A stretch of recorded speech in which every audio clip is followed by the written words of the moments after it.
Hello, guys. Merry Christmas. How you doing? This is Heather, her Liberty Librarian. How y'all doing?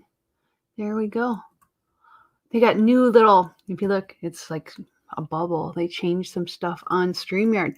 There, you can see my horns. The horny librarian. Is that a trope? I don't know. It just seems weird. But Merry Christmas, y'all. I am having a little bit of technical difficulties today, but everything seems to be okie dokie. I'm hoping it all works out good. I'm going to have a one of my pretty hop lark teas during the show, so I'm going to open that up right now so I can enjoy our time together. And it's the pretty purple one, which I kind of love the way it looks. It is pretty yummy too. Yeah. So it's the holidays. Joyous Noel, God, Yule, all that good stuff. Merry Christmas. Happy solstice a few days ago. New Year's coming up. It's kind of an exciting time. I have been just like plowing through, getting everything ready. Today, we're going to have a Christmas ham, so that's getting ready right now. We're going to do a Zoom Christmas right after my show, and I think it's going to be pretty fun. It's a fun day. So, what are you guys doing to celebrate? Hopefully, you're having some fun with your families right now, or, getting to do some virtual hanging out. I'm wearing green for Christmas. I got red hair, so hello, Skull Viking. Hello, Merry Christmas and Skull Viking. Good Viking Yule Christmas for you. Lots of fire and mead, and beer and all that. Making oaths and promises into the new year and welcoming more light. It is quite a wonderful thing. So today, I was just going to talk a little bit about the Viking Christmases, because I think last year I talked a little bit about that with the giant cat that comes, and if you have new clothes, they're really happy and they leave you alone. But if they don't, I think they eat you or they run off with you. So that definitely could still happen. I got new clothes, so I got like my new cardigan for the holiday so far, and we have a little bit of gifts, but it's definitely a more subdued Christmas than normal. We often do a lot of traveling with my family, so it's just different. It's just very different this year. I don't know. Mm. Mm. Oh yes, and I've been focusing on health, as you know, so it's not as much cookies as I normally would be, like eating cookies like they're going out of style. And we're still having a little bit of sweets, but we're focusing more on healthier meals. But we'll have a little bit of tipple and yummy cake later. So don't you worry, it's all good. So for Christmas, a lot of people think about, how did the Vikings do their Christmas? Many pre-industrial cultures marked and celebrated winter and summer solstices and autumnal and spring equinoxes, right? So this is a way to show time and the wheel of time through the year, and to honor and recognize the gods and ancestors as well. Ancestor veneration is very big in our Scandinavian winter practices.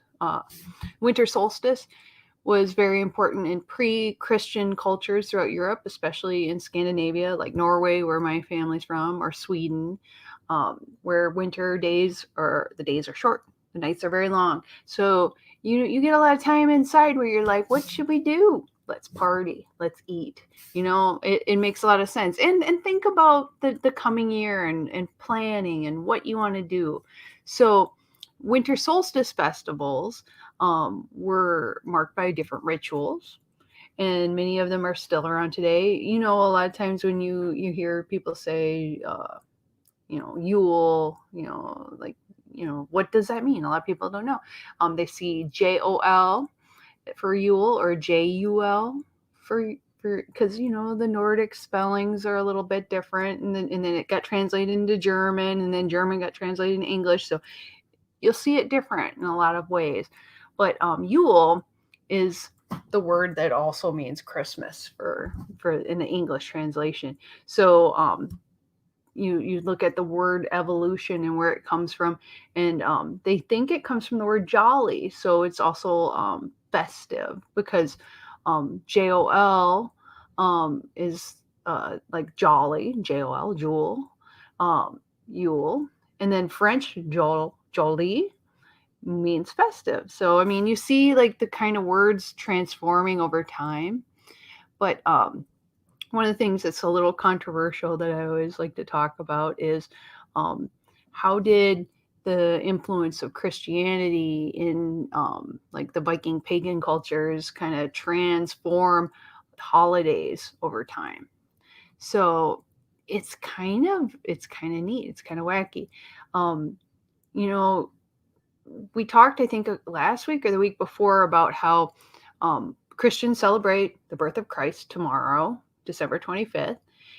But however, most historians say that the actual date of Jesus's birth, from what they found in the Bible, is actually closer to spring, although many Orthodox churches, especially in Russia, celebrate Christmas on January 7th due to the tradition of following the Gregorian calendar for religious holidays. So there's a lot of different beliefs in like when Jesus was born. So why did they choose December 25th if they actually believe he was born in the spring sometime? Well, it's about, a little bit about the Vikings, and it's a little bit about Hellenics. It's all about pagans and getting pagans on board with the Christianity train. So to convert pagans into Christianity, the church first declared that the birth was taking place during the Roman holiday of Saturnalia. So this happens to be at the same time that of the December 25th. So the transition to Christianity would be less of a shock. It was more what you're familiar with, and then you go, instead of the pagan gods, it would worship Jesus and God, and follow the Christian path. So this happened to be at the same time for the people in Scandinavia that they celebrated Yule and the winter solstice, which marked the longest day of the year and the slow returning to light. So it wasn't changing people's practice that much. And that's why you see things like the Christmas tree, definitely a very Scandinavian, Germanic practice of having basically a pagan symbol in your house, and I mean, I think that celebrating like all cultures and bringing everything together, the best of everything, why not? Let's just have a big party. That's kind of cool. So for Christians, Christmas begins the movement of mankind from darkness to light. There are 12 days of celebration for solstice, and this became the 12 days of Christmas. So during Yule celebrations, there are various plants that are used to celebrate the holiday or hold remembrance among the Aesir and Vanir, the Norse gods. One of them is the sacrifice and eating of a boar. So this is sacrificed to Frey and his sister Freya, who symbolize fertility, among other things. And I think a little bit of magic on Freya's side. So historians have the traditional Christmas ham and its roots in its Scandinavian practice. So having a boar to celebrate the fertility of the new coming year. I mean, so tonight we're having ham. I mean, that seems very appropriate. So then, what else is there? There's a fire. So you heard, Yule, and they'll have the Yule log, the fire, the large burning of the logs in the long house. You'll have everyone sitting around, drinking near the fire, the continuation of light. So it's a lot of representing light and bringing in the light and stopping the darkness. So the Yule log, last night we kind of poked a little fun by having, instead of the traditional Yule log that a lot of times they show on TV, we had the Vader log where he was burning, and that was pretty fun. I really do love that. Actually, I can show that to you quick because I have it up here. I'll just gotta switch to the other brand for a second. Okay, it'll look weird for a second because I'll do Sweet Subversive, but this is the Vader log. there you go. He's a burning. And so that goes for 5 hours. So, it's kind of fun. I'll switch back quick. Don't tell Kara. Yeah. So it it's it's something that we kind of all get into, is like looking at the log. And I think fire is like one of those beautiful primal things that brings people together. You all sit around the fire and you talk and you tell stories, and it seems quite magical. So just imagine you're sitting in a Viking longhouse with a giant flagon of mead, or your favorite lager, beer, whiskey, whatever you're into, and drinking near the fire and celebrating the coming of the light. So there was a lot of times they have in Scandinavian culture that the Yule log pastry. It's like a rolled pastry. Let's see if I can get a good picture so you can see what it looks like. And this is, it seems like it's something that it represents the fire. It doesn't necessarily mean, here's a good picture. Oh, I don't want to go into a video. This is a good one. Okay, Heather, get your stuff together. You know how it is when you're just kind of like, I just want to view the image. Open in a new tab. There we go. Okay, now I'm just going to show you what a Yule log looks like. And this is the cakey cake version of it. There we go. Here, this is what it looks like. Yum. And it's this, I mean, why would anybody have a cake that looks like a branch of a tree? It's to bring forth this new year in the light. So it's old traditions that never really went away. And I think that's kind of cool. I'm amazed by how much of the Viking and the pagan cultures that still are embedded into our Christmas practices. I mean, you think about like Saint Nick and what he looks like. He's often compared to basically Odin, who's the traveler, and so he would often have his big beard. The main difference is in modern showings of it. He isn't missing an eye, but Odin would ride Sleipnir. He had all the legs. He was a special horse, a magical beast that he would ride, and so he was the All Father. So a lot of times we look at Saint Nick and Santa Claus, and it's actually a very Norse translation of he would ride with Krampus. I mean, Krampus is its own kind of story. And I didn't even say the thing about mistletoe. Mistletoe is what killed Balder, one of the gods. He was the most blessed of gods, most beautiful and loved. But the only thing that killed him was he got cut by it's like thrown at he was thrown by the god Hodor by the prodding of Loki.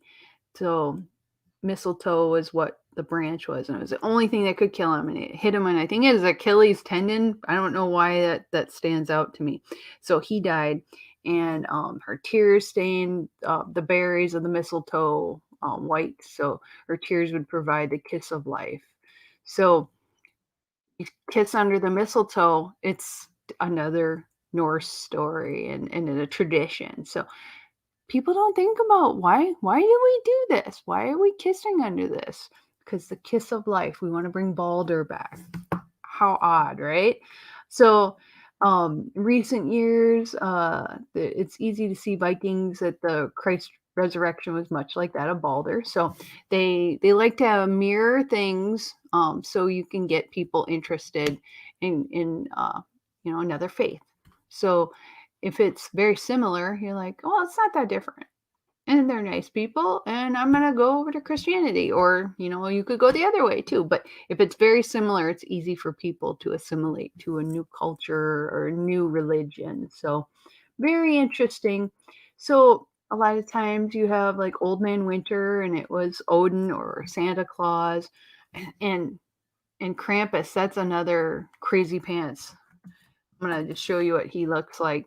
He was the one that would go and bring kids. He would take the naughty kids, and he rode with Santa Claus supposedly. Let's see, is this gonna open big or little? Oh, it's too little. I don't like that.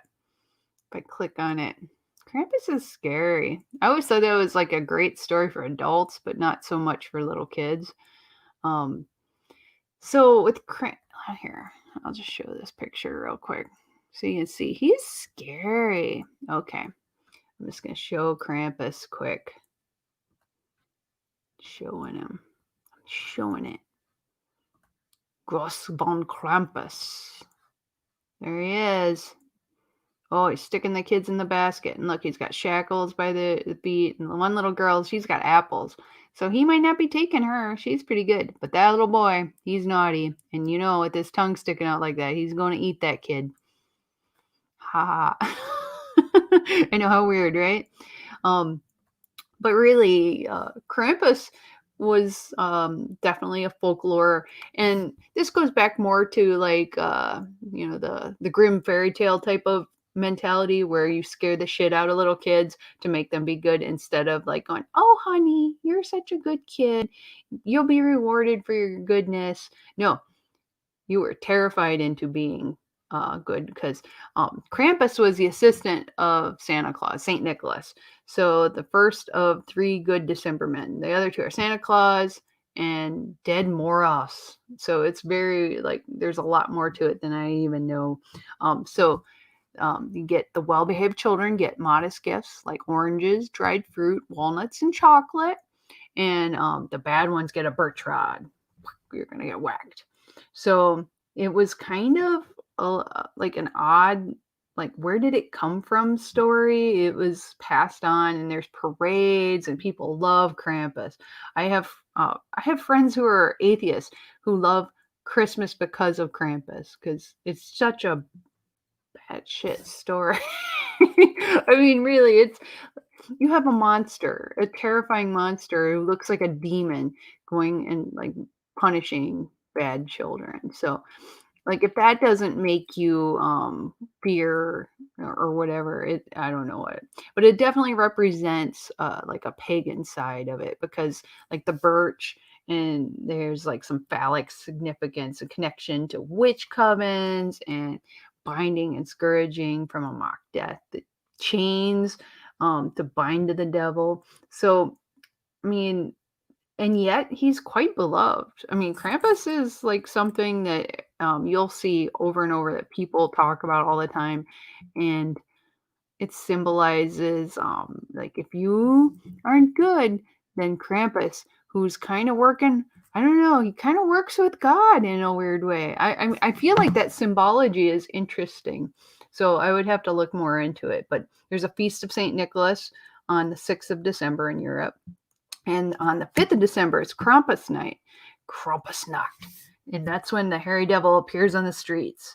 And he's sometimes with Saint Nick, and sometimes he's on his own. But he goes around and he like gives gifts, or he will give the birch and say, you should punish this child. Or, sometimes he gives coal, and he'll have bundles. They call it Ruten bundles. And there's plays. So it's all in good fun. Yeah, and I think it's neat to think about where some of these things come from. So I say cheers to your history and to your backgrounds, and explore your family traditions and understand where it comes from because it's all really pretty fun. Okay, so let's see. What else do we got? I'm amazed that I put up like lights on my chair and the cats haven't like attacked them yet. I'm kind of amazed by that. I hope you guys are doing well. I have a couple of intellectual freedom news. American Library Association Intellectual Freedom blog is taking a break for the holidays, but I'm not. So I found some interesting news to share. With the coronavirus, the Senate and the House have been meeting to try to figure out relief, how to help people get through this hard time. We all are talking about getting payments for the Heroes Act, which was vetoed by the president, and they're looking at maybe instead of $600, $2,000. So we still don't know exactly what's going to happen. However, they're trying to stick.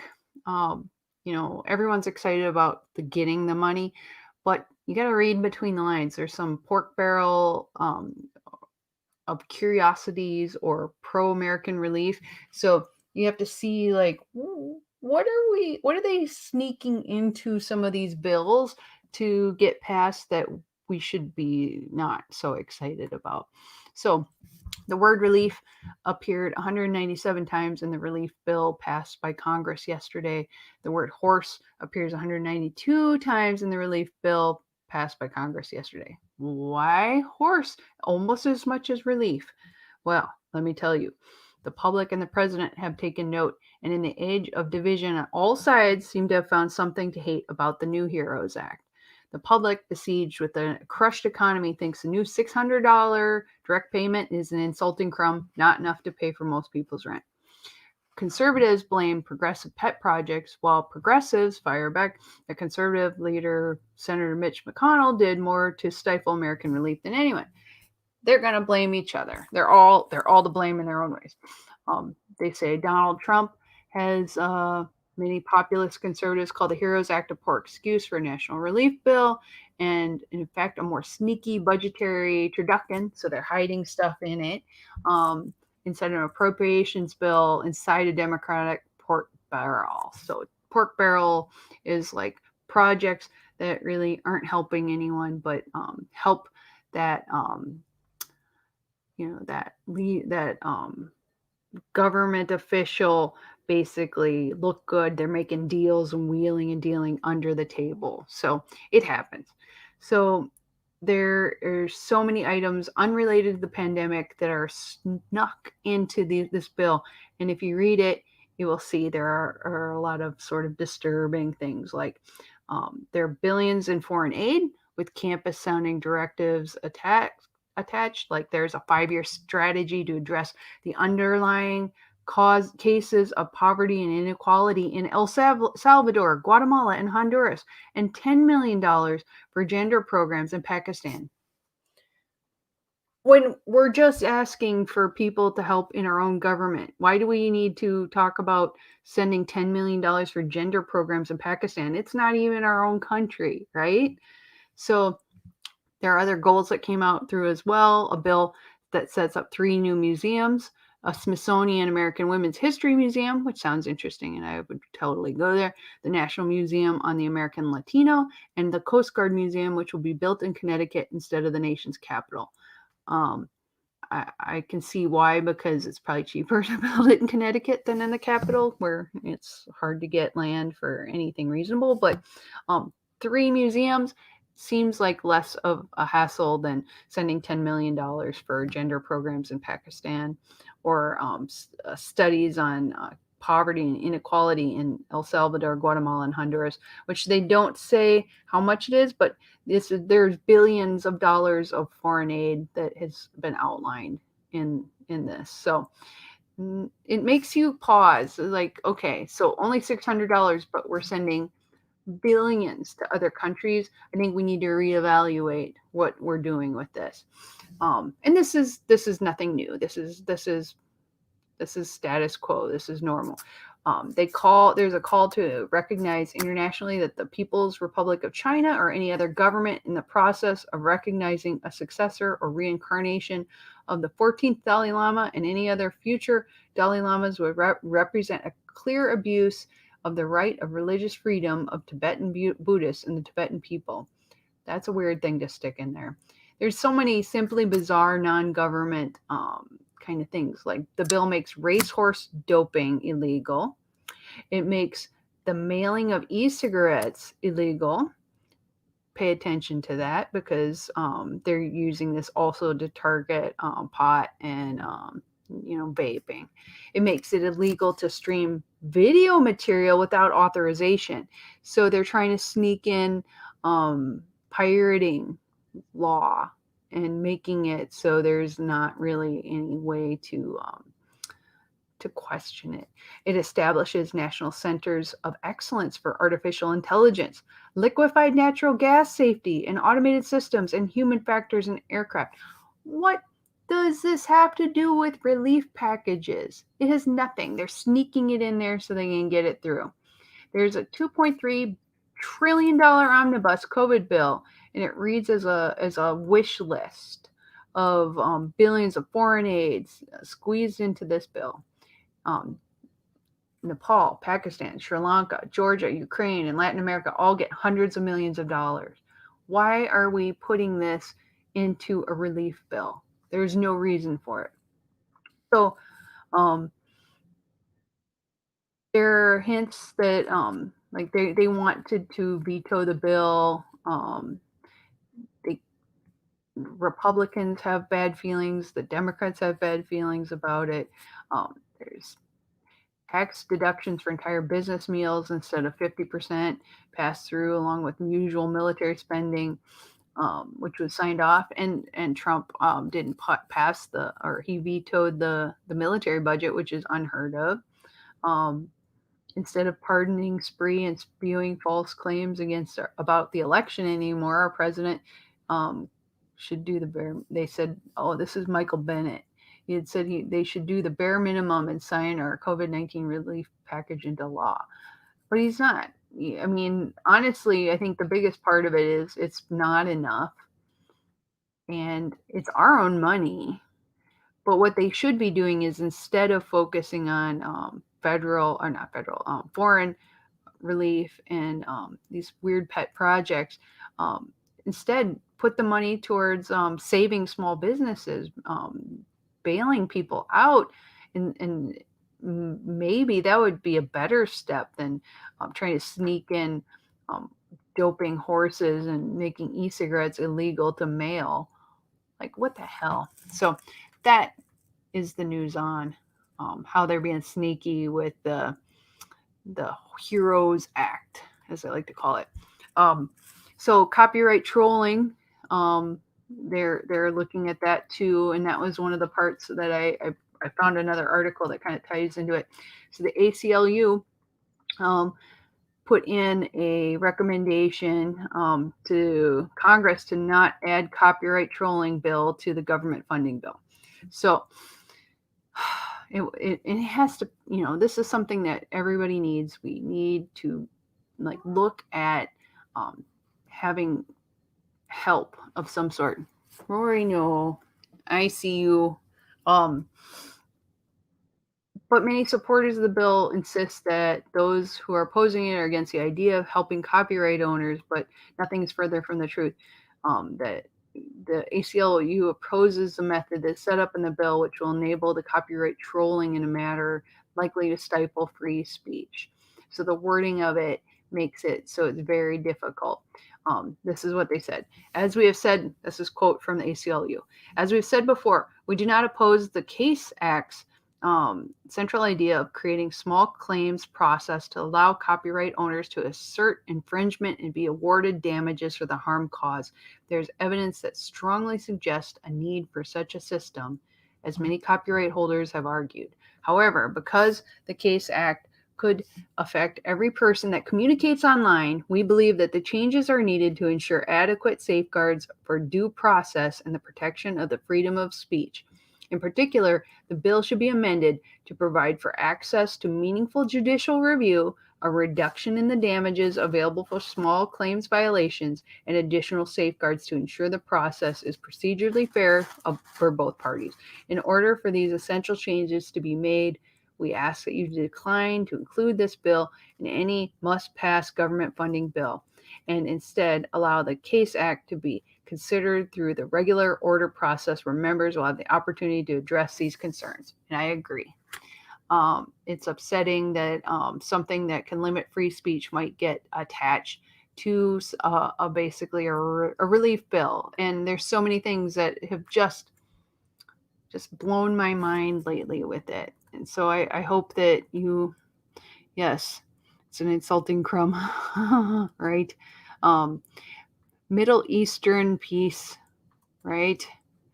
So the next part is FCC has a 5G auction. And this was in the Wall Street Journal. Which day was this? They always put it in a weird spot. Um, it was updated yesterday.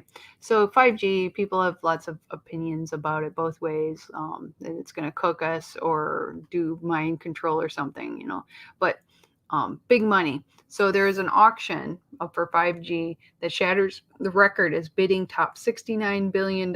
So the money is going through huge. The FCC sale of wireless license has already hit a new spending high and total could climb after a holiday break.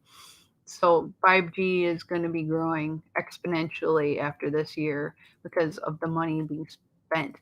So these licenses, the government is selling these licenses. They've made more than $69.8 billion after 3 weeks of bidding, a record sum that could alter cell phone carriers' prospects for the next decade. I'll also add it'll probably raise your prices because to get that license is, it's going to be like the auction proceeds are already topped the 44.9 billion raised in 2015 by an earlier sale of the mid-range cellular licenses. So that included like the 4G service. So now 5G is totally growing, and the bids have blown past their Wall Street's highest forecast. So several companies are fighting over the most valuable wireless rights. And this started on December 8th. So the auction started, and it will go until January 4th. Well, it'll pause for the holidays like today and tomorrow, and then it'll probably come back next week. So it'll pause until January 4th, and then it'll go. Sorry, I got it backwards. Each bid is secrecy, so they expect big names like AT&T, Verizon, T-Mobile, and T-Mobile did take over Sprint, so they're like one. So pretty soon it'll all be one again. It's like less competition, more big giant behemoths. But Dish Network was looking at it. They're building their own cell phone network. Cable investors like Comcast and Charter Communications are teaming up to do a bid. They spent nearly $1 billion on smaller license sale earlier this year. So radio frequencies are also offered the range between 3.7 and 4 gigahertz. So the middle of the road range was well suited for 5G service. New 5G smartphones can already connect to those frequencies. So the U.S. is selling huge chunks of spectrum at once, enhancing their value. And so what does this mean? Cell phone carriers are going to see more and more, but they're going to commit to these big payments. So it's going to get passed on to you, the consumer. The FCC won't reveal the auction's winners for several days after the auction ends. So meaning the broader telecom industry could remain in suspense until February. So February, you'll hear like how it all panned out. It's just such a weird process. I'm kind of confused about why they do it this way. So this is the first step in a multi-year process. So if you were wondering, like, why isn't 5G everywhere already? I mean, it's starting, they're getting things set up, but they needed the licenses so they could get it wide scale distribution. So the auction winners will, with no time to spare, could also pay the incumbent satellite users larger fees to quicken their relocation. That would allow some companies to flip the switch on cell tower gear and be transmitting 5G more reliably. So the time to market matters. It's huge competition right now. So if you're wondering where all the money in communications is going into, it's actually going back into the government, which I bet a lot of people didn't know. So gosh, I blazed through this show. I didn't really have a lot today. I'm getting ready for my Christmas meal, and I hope that you're gonna have fun and open presents, eat cookies, watch your favorite Christmas shows. My favorite is Emmett Otter's Jug Band Christmas, so I'm gonna watch that. I haven't seen the on Netflix. There's one with Kurt Russell. God, what is it? He's Santa Claus, and there's 2 of them now. I haven't seen either, but I'm gonna watch the first because I heard that's good. I don't know about the second. I heard that's not as good, but we're gonna probably watch that.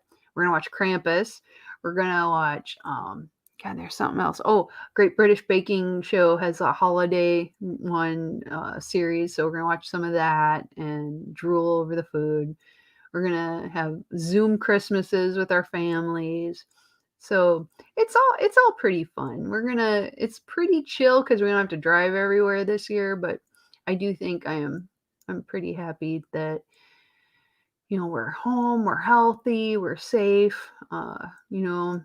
Looks like maybe the new year we'll be having some vaccines coming out, and hopefully they work. Not gonna lie, I'm not super excited about being first in line to take it, but I hope that the frontline medical workers they have a safe vaccination and things can go. Oh, there was one thing.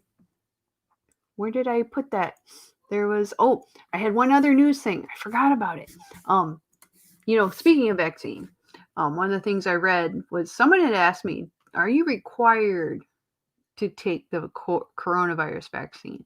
And this was actually quite interesting. This came up in one of my news articles I was reading this week, and I forgot to add it to my list, but I have it here. Um, Vaccinations are starting.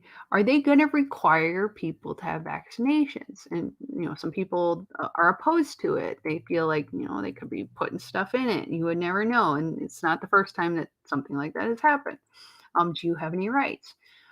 Here's the question: can my employer require me to be vaccinated for the coronavirus? And their answer was yes. The Employment Opportunity Commission, EEOC, last week issued guidance that employment law experts have been expecting. It said Americans with Disability Act, ADA, which gives workers some rights when it comes to an employer requiring certain medical exams, doesn't apply when it comes to COVID vaccines, which I'm like, really? So if a vaccine is administered to an employee by an employer for protection against contracting COVID-19, the employer is not seeking information about an individual's impairments or current health status, and therefore is not a medical examination. Kind of seems like it's tied to that, though. It said that the requirement of the COVID vaccine would be permitted. Employers have an obligation to ensure that their employees have a healthy and safe work environment, says Dennis Alessi, a partner and chair at the Employment Law Group at Mandelbaum Salzburg on Roseland. It is based on this obligation that employers are permitted to require employee testing for COVID-19, noting he was expecting the EEOC decision that the employers would have the right to require employee vaccinations. Employers may require vaccines if the failure to vaccinate will result in a direct threat to other employees, said some lawyer from a name that goes on and on. Anyway, so it doesn't mean employers should be in a rush to institute new vaccine rules, as the Pfizer vaccine has received emergency use authorization, so it's very early. Employers should be reluctant to mandate until after the FDA expands, the Food and Drug Administration expands authorization to its standard approval, indicating it is effective. So until it is labeled effective, I would say no employer should require it, and so don't expect it. But the minute the FDA says that it is getting standard approval, then expect that your employer will probably require it. So are there exceptions though? There's always exceptions, okay? They say employees may be exempt from a mandatory vaccine if they have a covered disability under the American with Disabilities Act that prevents them from taking a vaccine. There are some other exceptions. They said an employee may be excused from a vaccine requirement under religious accommodation, under the Title VII of the Civil Rights Act of 1964, which would cover religious and other exemptions. So make sure you look into that if your employer does require it. These are generally the same exceptions for certain vaccinations like the flu shot. However, that doesn't mean that your employer might be understanding, but you may have they may find other ways to get rid of you. I'm just saying, if you're an at-will state, there are sneaky ways that they say, like, you can't cover the hours, you have to be there, and people don't feel safe around you. There's a lot of BS things, but I totally feel like that could be a problem. So we expect that employers will be entitled to require that employees provide medical documentation to qualify for this exemption. So you can't just say it. They're probably going to make you fill out forms and be legally binding. So if your boss doesn't require it, can I be fired if I don't want to work with unvaccinated coworkers? If they say you have options, This seems like things that I don't really agree with, but any employer may terminate an employee for his or her refusal to fulfill the requirements of his or her position or failure to be present at work. So this could go either way. The ADA would impact your ability to return to work in an environment with an unvaccinated coworker. Like if you have previously documented disabilities and you would be, or you're in a group where if you did get sick, you would be very endangered. It could change things. So definitely talk to lawyers. It is an invasion of privacy if they ask to prove that you're vaccinated, show proof of vaccination. Employers were permitted to invade employee privacy in requiring COVID-19 testing, noting a vaccine requirement could be in the continuation of the employer's obligation to maintain a safe and healthy work environment. So there's a lot of exemptions already being made that allow employers to do this. And they may not want to lose valuable employees, so they may not do this. But I'm just saying that some employers may require it, and they already are. There's already loopholes being opened up, but in general, according to the Employment Opportunity Commission, that there's guidance, so you can go to that website and read more about it if you want to understand a little bit better. It is kind of BS, but that's the way it goes. So I hope you have a Merry Christmas. Did you like that? I like these. This kind of seems a little more scando. I don't know that I'm a reindeer. I don't know, maybe. But I hope that your new year goes well. I think next week I am probably having a co-show with Kara from Sweet Subversive. So we're probably going to have like a mini little show together. So pay attention next week. I'll be there too. I was surprised last year I didn't do like a show around now. I took time off, but I'm not really going hardly anywhere. So we'll have a fun party show next week, and we'll talk about New Year's resolutions and all of that. So think about good ones for you. So hopefully we can get some of this technology stuff figured out, because I'm missing all my YouTube people. But I'll go check on there and I'll try to answer some of your comments later. But I hope you have a Merry Christmas and a Happy New Year. I'll see you next week. We'll have a fun show, and love you guys. Stay safe, stay happy, and see you next week. Take care.